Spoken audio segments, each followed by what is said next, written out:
చిరంజీవి గారి సతీమణి సురేఖ గారి బర్త్డే సందర్భంగా చిరంజీవి గారు చాలా ఎమోషనల్గా ఎంతో ప్రేమగా ఒక పోస్ట్ని అయితే పెట్టారు.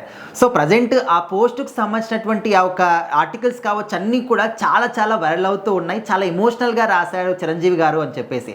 మరి అంత పెద్ద పోస్ట్లో ఆయన ఎలాంటి వర్డ్స్ షేర్ చేసుకున్నారు? చిరంజీవి గారు ఆయన పెళ్లి టైంలో ఉన్న ఫోటోల్ని, అలాగే కొన్ని పాత ఫోటోల్ని, సురేఖ గారితో ఉన్న ఫోటోలను అయితే షేర్ చేశారనమాట.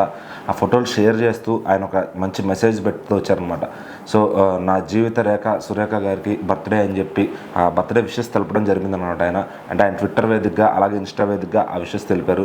సో చిరంజీవి గారు సోషల్ మీడియాలో కూడా చాలా యాక్టివ్గా ఉంటారనమాట. సో ఆయన ఇంట్లో పర్సన్స్దే కాకుండా ఇండస్ట్రీలో ఎవరిది బర్త్డే అయినా, ఎవరైనా ఏదైనా సాధించినా వెంటనే రెస్పాండ్ అయ్యి దానికి ట్వీట్ కానీ ఇన్స్టా పోస్ట్ కానీ వేస్తూ ఉంటారు. సో మరి ఒక యంగ్స్టర్ లాగా ఇంత యాక్టివ్గా ఉండడం ఆయన చూసి చాలామంది నేర్చుకోవచ్చు. చాలామంది హీరోలు ఏంటంటే వాళ్ళ సినిమా వచ్చినప్పుడు ఏదో స్వార్థంగా అప్డేట్ పెట్టాలి కాబట్టి పెడతారు. సో చిరంజీవి గారు ఏంటంటే అలా కాకుండా ప్రతి ఒక్క అకేషన్ని ఎవరిదన్నా బర్త్డే అయినా, ఎవరన్నా స్వర్గస్థులైనా, సో ఎవరు ఏదన్నా కానీ విషెస్ అయితే పెడతారనమాట. మరి ఇంకా సురేఖ గారి గురించి ఆయన చెప్తూ, సో నువ్వు లేకపోతే నేను ఈరోజు ఇంత ట్రూవాండ్ అయ్యేవాడిని కాదు.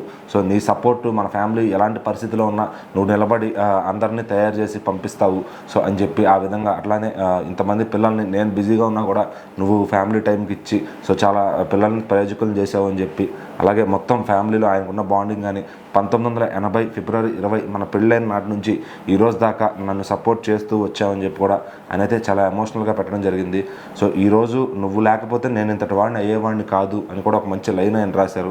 సో ఆ లైన్ని ఫ్యాన్స్ కూడా మళ్ళీ రిపీట్ చేస్తూ ఆయన కామెంట్స్ అయితే పెట్టారనమాట. సో ఇంత గొప్పవాడు ఏంటి బాస్ అని చెప్పి. సో మరి ఖచ్చితంగా మరి చిరంజీవి గారి గొప్పతనం అదే. ఆయన తోటి ఉన్నవారైనా సరే, ఆయన ఇంట్లో వ్యక్తులైనా సరే అందరినీ సమానంగా చూస్తారు ఆయన. సో మరి ఇంకా సురేఖ గారికి అంత ఎమోషనల్గా బర్త్డే విషెస్ చెప్పడం కూడా ఫ్యాన్స్ అందరూ దాన్ని ఆయన సపోర్ట్ చేస్తూ లైకులు కొడుతూ కామెంట్లు పెడుతూ చేశారనమాట. సో మరి రేపు ఆయన పెళ్లి రోజు శుభాకాంక్షలు కూడా 2 రోజులు ముందుగానే చేసుకుంటున్నామని, ఈ వార్షికోత్సవం మరింత గ్రాండ్గా చేసుకుందామని కూడా ఆయన చెప్పడం జరిగింది. సో ఈ విధంగా ఆయన ఎమోషనల్ ట్వీట్ని ఫ్యాన్స్ అందరూ షేర్ చేసుకుని సో చిరంజీవి గారికి, ఆయన సురేఖ గారికి బర్త్డే విషెస్ కూడా చెప్పడం జరిగిందనమాట.